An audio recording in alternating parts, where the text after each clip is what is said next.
Shekhar. He is already artist. అప్పటికి already artist.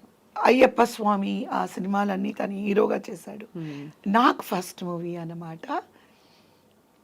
Jayalalithaa గారు church పార్క్లో చదివారు అని చెప్పి నాకు ఆ చర్చ్ పార్క్ యూనిఫామ్ వేశారు.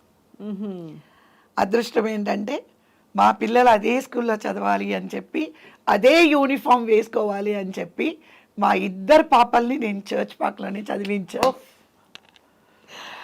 14 years ఓ మంజులో నేను వేసుకున్న యూనిఫామ్ మా ఇద్దరు డాటర్స్ 14 years వేసుకున్నారు. That was my life ambition. And అక్కడ భాష మరి లాంగ్వేజ్ డైలాగ్స్ అవి డైలాగ్స్ తెలుగులో రాసుకునేదాన్ని, చెప్పేదాన్ని. మీకు చెప్పాల్సింది ఇది ఒకటి ఉంది, ఈ రోజులకి ఆ రోజులకి తేడా ఏంటనేది.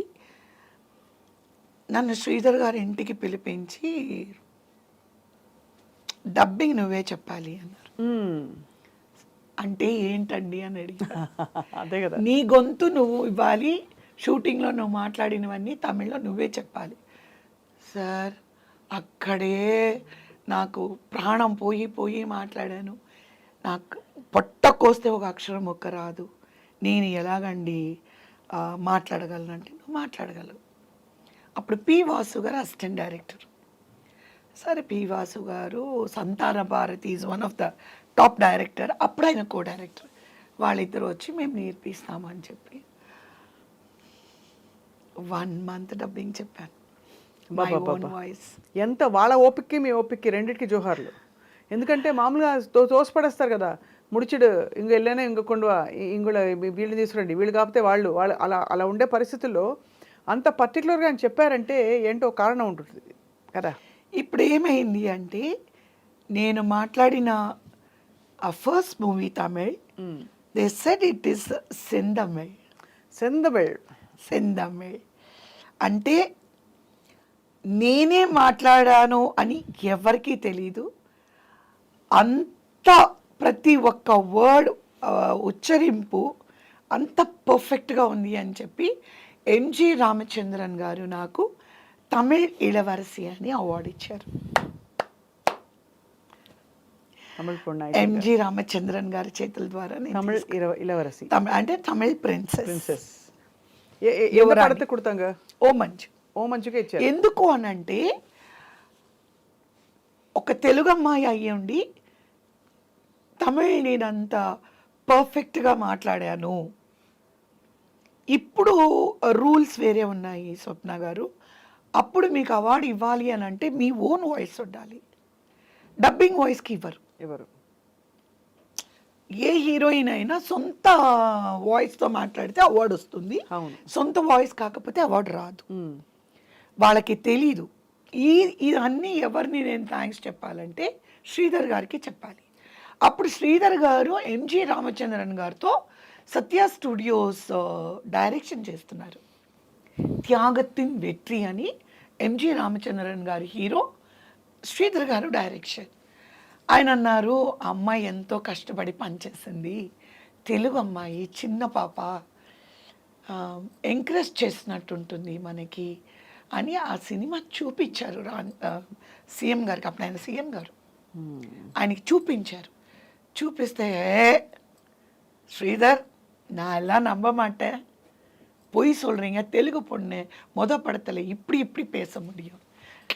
இல்லை சார், அந்த அம்மா தான் பேசினா, அந்த குட்டி பொண்ணு தான் பேசினா. అప్పుడు through the government, Tamil Nadu government, they announced. ரொம்ப ఎంత మీకు భగవంతుడు రాసిపెట్టిన రాతలాగా అనిపిస్తుంది నాకైతే. అంటే ఎక్కడ గూడ్స్ బండి ఎక్కి 10 కుటుంబాలు వెళ్ళడం, 18 రోజులు ట్రావెల్ చేసి, ఎక్కడ పరిస్థితుల నుంచి ఎక్కడ ఒక 1 రూమ్ చిన్న ఇంట్లో ఇంతమంది ఉండి ఆరు బయట పడుకుని ఏమవుతుందో భవిష్యత్తు తెలియని పరిస్థితుల్లో మీకు ఆల్మోస్ట్ మీ ఒళ్ళో వచ్చి పడింది ఒక ఆపర్చునిటీ విత్ స్టార్వర్డ్స్.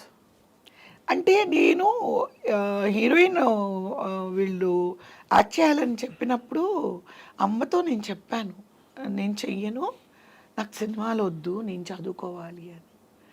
అప్పుడు అమ్మ ఏమన్నారంటే, చూడు ఆపర్చునిటీ వచ్చింది. నేను అన్నాను, అక్క ఉంది కదా, చెల్లి ఉంది కదా, తమ్ముడు ఉన్నాడు కదా, లేకపోతే నువ్వు కూడా చెయ్యి. నేను చేయనంటే మా మొహాలు బాగాలేవే, వాళ్ళకి నీ మొహమే నచ్చింది. అక్క వాళ్ళందరూ ఎలా మీలాగే ఉంటారా? ఏమో ఫోటోజెనిక్ ఇస్ డిఫరెంట్ కదండి. Correct correct. ఇప్పుడు బయట అందంగా ఉన్న వాళ్ళకి ఫోటోలో బాగుంటారని మనం చెప్పలేము, బయట అగ్లీగా ఉన్న వాళ్ళు ఫోటోల్లో బాగుండరని మీరు చెప్పలేరు.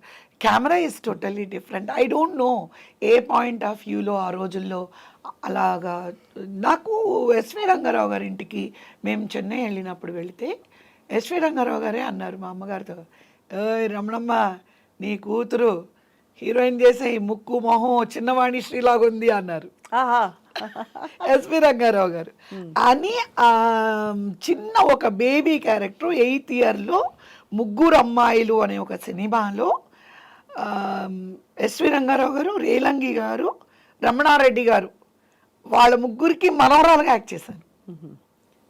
అది మరి చిన్నప్పుడు. So just as a baby artist అనమాట.